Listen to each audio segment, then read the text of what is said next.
അപ്പോൾ കേട്ടല്ലോ, ഹണി റോസിൻ്റെ പരാതിയിൽ 30 പേർക്കെതിരെ വെറും കമൻ്റ് ഇട്ടതിനാണ് കേരള പോലീസ് ഇന്നലെ ചെടുപടേന്ന് ഈ ആക്ഷൻ എടുത്തിട്ടുള്ളത്. അപ്പോൾ നമ്മളൊക്കെ ഒരു സാധാരണക്കാർ ഇതിലും വലിയ ഗുരുതരമായിട്ടുള്ള ഒരു പരാതിയുമായിട്ട് പോലീസ് സ്റ്റേഷനിൽ പോയാലോ സൈബർ സെല്ലിൽ പോയാലോ അവരുടെ സ്ഥിരം മറുപടി നിങ്ങളൊന്ന് കേൾക്കേണ്ടത് തന്നെയാണ്. കാരണം എനിക്ക് ഒരുപാട് പ്രാവശ്യം കിട്ടിയിട്ടുള്ള ഒരു അനുഭവത്തിൻ്റെ വെളിച്ചത്തിലാണ് ഞാൻ പറയുന്നത്. അപ്പോൾ എനിക്ക് ഹണി റോസിനോടാണ് ചോദിക്കാനുള്ളത്, ഹണി റോസ് എന്തുകൊണ്ട് ഇത്രയും കാലം മിണ്ടാണ്ടിരുന്നു?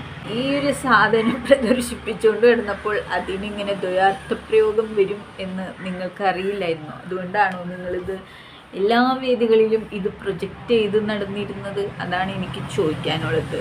ബോച്ച ഇനി ഏത് പുരാണാണോ കേട്ടിട്ടുള്ളത് എന്ന കാര്യം ബോച്ച തന്നെ വിശദീകരിക്കണം. പിന്നെ സമൂഹത്തിൻ്റെ മുമ്പിൽ വന്നിങ്ങനെ വൃത്തികേട് പറയുന്നത് മഹാബോറല്ലേ? നിങ്ങൾ വലിയ കോടീശ്വരനായി നിങ്ങൾ ഇനിയും ജനശ്രദ്ധ കിട്ടാൻ വേണ്ടിയിട്ട് ഇത്തരത്തിലുള്ള പ്രയോഗങ്ങൾ നടത്തണോ? നിങ്ങൾക്കൊരു മകളില്ലേ? ആ മകൾക്കുമില്ലേ ഈ പറഞ്ഞ ഈ സാധനം? അത് തന്നെയല്ലേ ഈ ഹണി റോസിനുള്ളൂ. അപ്പം ഇത്തരത്തിലൊരു പെൺകുട്ടിയുടെ അപ്പനായ താങ്കൾ ഇങ്ങനെ പൊതുസമൂഹത്തിൻ്റെ മുമ്പിൽ വന്നിട്ട് മറ്റ് സ്ത്രീകളെ ഇത്തരത്തിലൊക്കെ ഉപമിക്കുന്നത് ശരിയാണോ? താങ്കൾ തന്നെ ഒന്ന് ആലോചിച്ചു നോക്കും. അപ്പോൾ നമുക്ക് ബോച്ച് ചെയ്യുന്ന നല്ലവനായ പരമോന്നതനായ പരമമഹാത്മാവിൻ്റെ വാക്കുകൾ നമുക്കൊന്ന് ശ്രദ്ധിക്കാം.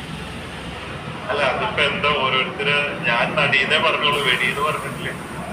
പക്ഷെ ആൾക്കാര് ഇൻഡയറക്ട്ലി ഞാൻ പറയാത്ത രീതിയിലേക്ക് മാറ്റി വളച്ചൊടുക്കുകയാണ് അവര്. അപ്പം നിങ്ങൾ കേട്ടല്ലോ, ബോച്ച ഒന്നും പറഞ്ഞിട്ടില്ല. ബോച്ചയ്ക്ക് ഒന്നും അറിയില്ല. ഇതൊക്കെ ആൾക്കാരുണ്ടാക്കുന്നത് എന്നാണ് ബോച്ച പറയുന്നത്. സ്ത്രീയാണ്, അവരായിട്ട് എന്താ യാതൊരു പ്രശ്നമില്ല.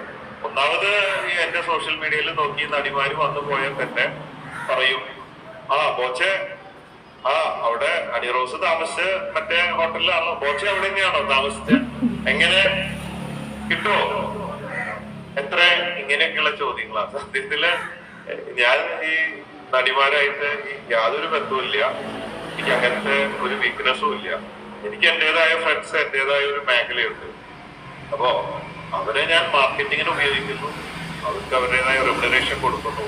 മാത്രമല്ല അങ്ങനെ ഒരു ചിന്തയുണ്ട്, ഈ നടിമാരൊക്കെ പ്രശ്നക്കാരാണ്, എല്ലാവർക്കും ഇങ്ങനെ കിട്ടുന്നുള്ള പോലെ ഒരു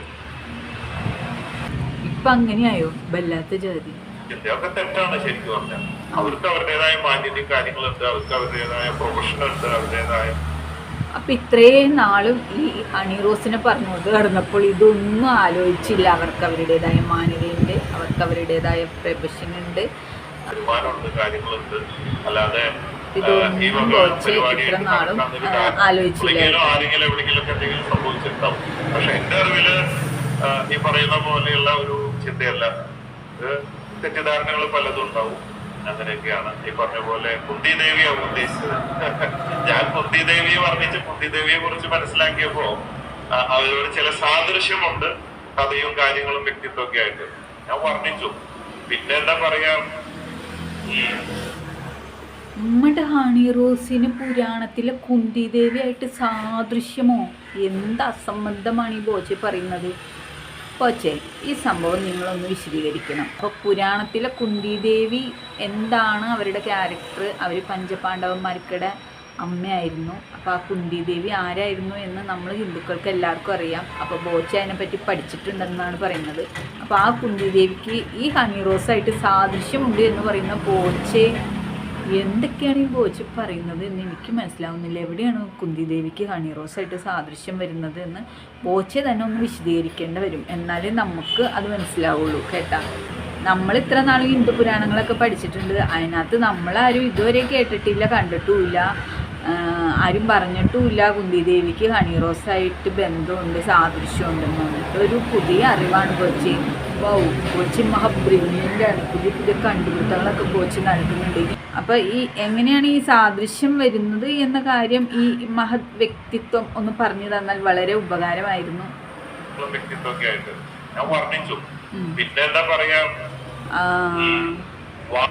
പുള്ളി കവിയാണ്, വർണ്ണിക്കും, നന്നായിട്ട് അസലായിട്ട് വർണ്ണിക്കും. വർണ്ണിച്ച് അങ്ങ് പറയും. എഴുത്തല്ല, പറയലാണ്.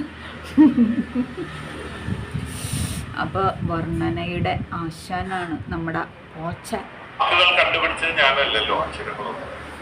അക്ഷരം നമ്മൾ പഠിക്കുമ്പോൾ നിങ്ങൾ അല്ലേ വാക്യത്തിൽ പ്രയോഗിക്കുക, അങ്ങനെ ഞങ്ങളൊക്കെ പറയും വാക്കത്തിൽ പ്രയോഗിക്കുക എന്ന് പറയും. അപ്പൊ വാക്കത്തിൽ പ്രയോഗിച്ചതാണ് ആ കണ്ടത്. ബാക്കി അങ്ങനെ തിരിച്ചെഴുതുക, കൂട്ടി എഴുതുക, ഇതൊക്കെ നമ്മളെ പഠിപ്പിച്ചതാണ്.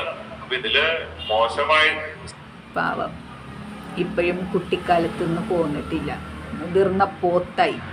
ഹണി റോസിനേക്കാളും വലിയൊരു മകളുണ്ട് എന്നാണ് എനിക്ക് തോന്നുന്നത്. അത്രയും വലിയൊരു മകളുടെ അപ്പനാണ് ഇപ്പോഴും കൂട്ടിപ്പിരിച്ചെഴുതിക്കൊണ്ടിരിക്കുന്നതും വാക്കത്തിൽ പ്രയോഗിച്ചുകൊണ്ടിരിക്കുന്നതും. വല്ലാത്ത ജതി പോച്ച്. ശരീരം അത്രയും വളർന്നിട്ടുള്ളൂ. സാധാരണ ഒരു 10-60 വയസ്സ് കഴിയുമ്പോൾ എല്ലാവരും ഒരു കുട്ടിയാവാനൊക്കെ ശ്രമം നടത്തുന്നുണ്ട്. അപ്പോൾ അത്തരം ശ്രമങ്ങൾ തന്നെയാണ് ഇവിടെ നടന്നുകൊണ്ടിരിക്കുന്നത്. ബോച്ചെ ഇപ്പോഴും കുട്ടിക്കാലത്തേക്ക് പോയിരിക്കുകയാണ്. ബോച്ചെ ഇപ്പോഴും സ്കൂളിൽ വാക്കുകൾ പിരിച്ചെഴുതുകയും വാക്കുകൾ വാക്യത്തിൽ പ്രയോഗിക്കുകയും ഒക്കെ നടത്തിക്കൊണ്ടിരിക്കുകയാണ് ബോച്ചെ. അപ്പോൾ മനസ്സ് പോത്ത് പോലത്തെ ശരീരം മാത്രമേ വളർന്നിട്ടുള്ളൂ, മനസ്സൊരിക്കലും വളർന്നിട്ടില്ല എന്നാണ് ബോച്ചി പറയുന്നത്. ബോച്ചി ഇപ്പോഴും പഴയ ക്ലാസ് റൂമിൽ ഇരുന്ന് വാക്യത്തിൽ പ്രയോഗിക്കുകയാണ്. ഇതൊക്കെ നമ്മളെ പഠിപ്പിച്ചതാണ്.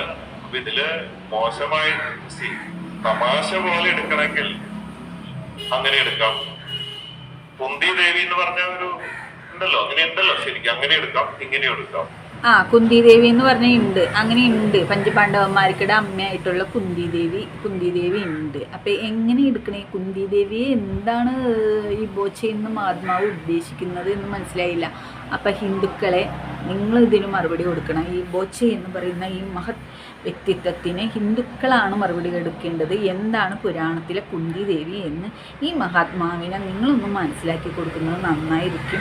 ഇങ്ങനെ എന്തൊക്കെയാണോ വന്നിരുന്ന് പറയുന്നത്, തലയ്ക്ക് വെളിവില്ലാണ്ടായോ എന്ന് എനിക്ക് തോന്നുന്നു. തലയ്ക്ക് വെളിവില്ലാണ്ടായ മനുഷ്യന്മാർ ഇങ്ങനെയൊക്കെ ആവും. അപ്പൊ ഓപ്ഷൻ ഉണ്ട്. ഞാൻ എന്റെ സ്റ്റാർ ജെമിനി എന്ന് പറയുമ്പോൾ ഡ്യുവൽ ക്യാരക്ടറാണ്. അതാണ് പറയുന്നതൊക്കെ ഒരു ഡ്യുവൽ പോയിന്റ് ആയിട്ട് വരുന്നത്.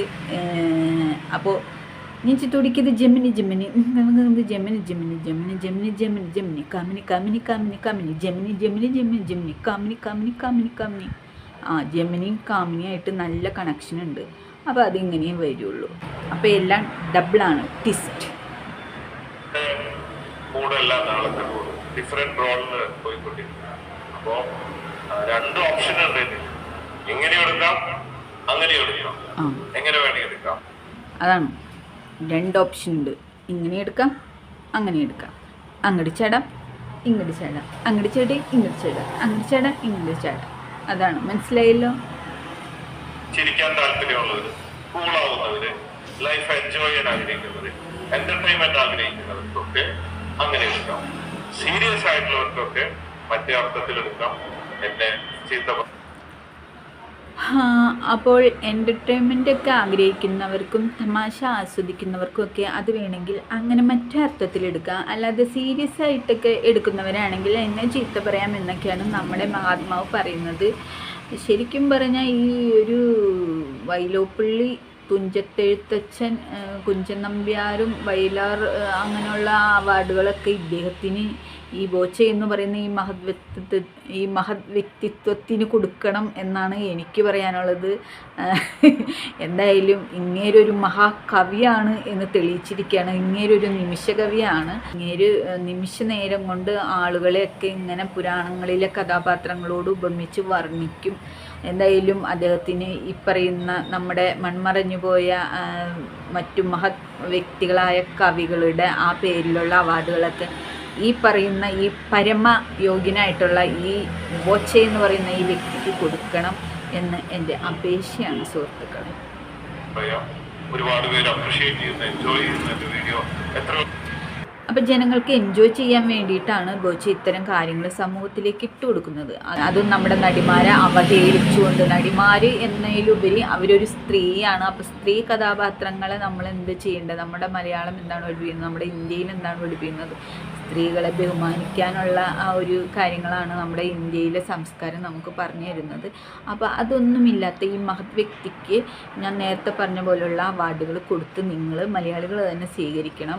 മലയാളികളെയൊക്കെ എൻജോയ് ചെയ്യാനും ഒക്കെയാണ് ഇദ്ദേഹം പ്രേരിപ്പിക്കുന്നത്. അതും ഒരു നടിയുടെ, ഒരു സ്ത്രീയുടെ ഒരു പേര് പറഞ്ഞുകൊണ്ട്, അത് പുരാണത്തിലെ ഒരു കഥാപാത്രവുമായിട്ട് ഉപമിച്ചുകൊണ്ട് എന്തൊക്കെയാണ് കേൾക്കുന്നത് അല്ലേ?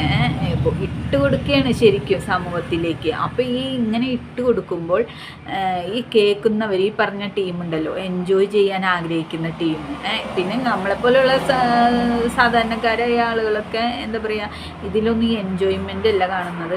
ഇതിലൊക്കെ ആ എന്താണോ ഒരു സീരിയസ് ആയിട്ട് തന്നെയാണ് നമ്മൾ കാണുന്നത്. അപ്പോൾ ഈ എൻജോയ് ചെയ്യാനുള്ള പാർട്ടിക്ക് ഇത്തരം ദ്വയാർത്ഥപ്രയോഗങ്ങൾ ഈ സ്ത്രീക്കെതിരെ ഇട്ട് കൊടുക്കുമ്പോൾ അവർ ഇതുപോലുള്ള കമൻറ്റുകൾ ഇങ്ങനെ സോഷ്യൽ മീഡിയയിൽ വന്നിട്ട് ഈ സ്ത്രീക്കെതിരെ പ്രയോഗിക്കും എന്നൊരു കാര്യം ഈ ഒരു മഹാനായിട്ടുള്ള ഈ ഒരു വ്യക്തിത്വം മറന്നുപോയോ എന്നാണ് എനിക്ക് ചോദിക്കാനുള്ളത്. ലക്ഷക്കണക്കിന് ആൾക്കാർ ഇന്നലെ ഒരു വീഡിയോ ഇട്ടത് ഇന്ന് 30 ലക്ഷത്തോളമായി ഒക്കെ പോസിറ്റീവാണ്. ഒരു 10 പേര് അവിടെ നെഗറ്റീവ് ഇട്ടിട്ടുണ്ട്. അത് അവര് ഫേമസ് ആവാനാവാം. ഈ പോസിറ്റീവ് കമൻറ്റ് ചെയ്യുന്ന ഉദ്ദേശിക്കുന്നവരൊക്കെ എന്താണെന്ന് ഉദ്ദേശിക്കുന്നത് എന്താണെന്ന് മനസ്സിലായോ? എൻജോയ്മെൻറ്റ് ടീം, ആ ഒരു ടീമിനെയാണ് ഈ പോസിറ്റീവ് എന്ന് ഉദ്ദേശിക്കുന്നത്. ഈ നെഗറ്റീവ് ഇതൊന്നും ഉദ്ദേശിക്കുന്നത്, അതായത് ഇതൊക്കെ ഈ ഒരു സ്ത്രീത്വത്തെ അപമാനിക്കുന്ന രീതിയിൽ ആണല്ലോ ഈ പ്രയോഗിക്കുന്നത് എന്ന് പറയുന്ന ആൾക്കാരെയാണ് ഇപ്പോൾ ഈ നെഗറ്റീവായിട്ട് പറഞ്ഞിട്ടുള്ളത് കേട്ടാ. അവര് പുണ്യാൾമാരായ പല ഓപ്ഷൻസ് ഉണ്ട്. അപ്പൊ ഞാൻ എന്റെ അപ്പനുണ്ടായതല്ലേ, എനിക്കറിയുന്നല്ലേ. ഉറപ്പുണ്ടോ ബോച്ചെ? അമ്മ പറഞ്ഞു തന്നിട്ടുള്ളതല്ലേ, അല്ലാതെ ബോച്ചയ്ക്ക് അറിയൊന്നുമില്ലല്ലോ അല്ലേ? ചിന്തിച്ചിട്ടുണ്ട്. ഞാൻ ഒരു കാര്യം പറയുമ്പോ 2 ഓപ്ഷൻ ഉണ്ട്. കുറെ പേര് ഇങ്ങനെ എടുക്കും, കുറെ പേര് അതുണ്ടാവും. നമുക്കറിയാം, അതുണ്ടാവും. ബോച്ച ഒരു കാര്യം പറഞ്ഞാൽ അതിന് 2 ഓപ്ഷൻ ഉണ്ടാവും എന്നുള്ളൊരു കാര്യം എല്ലാ മലയാളികൾക്കും അറിയാം. ഒരാൾ ഇങ്ങനെ ഒരു വിഭാഗം ഇങ്ങനെ എടുക്കും, ഒരു വിഭാഗം നേരത്തെ പറഞ്ഞ പോലെ എൻജോയ്മെൻറ്റ് ടീം അത് അങ്ങനെ എടുക്കും. എന്നിട്ട് അവർ പോയിട്ട് ആ നടിയുടെ ആ കമൻറ്റ് ബോക്സിൽ പോയിട്ട് ഇതുപോലുള്ള അശ്ലീല പ്രയോഗങ്ങൾ അങ്ങോട്ട് നടത്തും. അപ്പോൾ ഇദ്ദേഹത്തിന് അങ്ങോട്ട് തൃപ്തിയാവും. നമ്മള് സിനിമ വരുമ്പോ കണ്ടില്ലേ തമാശ പടങ്ങളുണ്ട്. ഏതെന്നാളൊരു സിനിമയിൽ ഭയങ്കര തെറി പറയുന്നത്. സത്യം പറഞ്ഞ ഈ മഹത് വ്യക്തിത്വം അങ്ങോട്ട് ന്യായീകരിച്ച് മെഴുകുകയാണല്ലോ, മെഴുകി അങ്ങോട്ട് എന്താ പറയുക, വല്ലാത്ത ജാതി.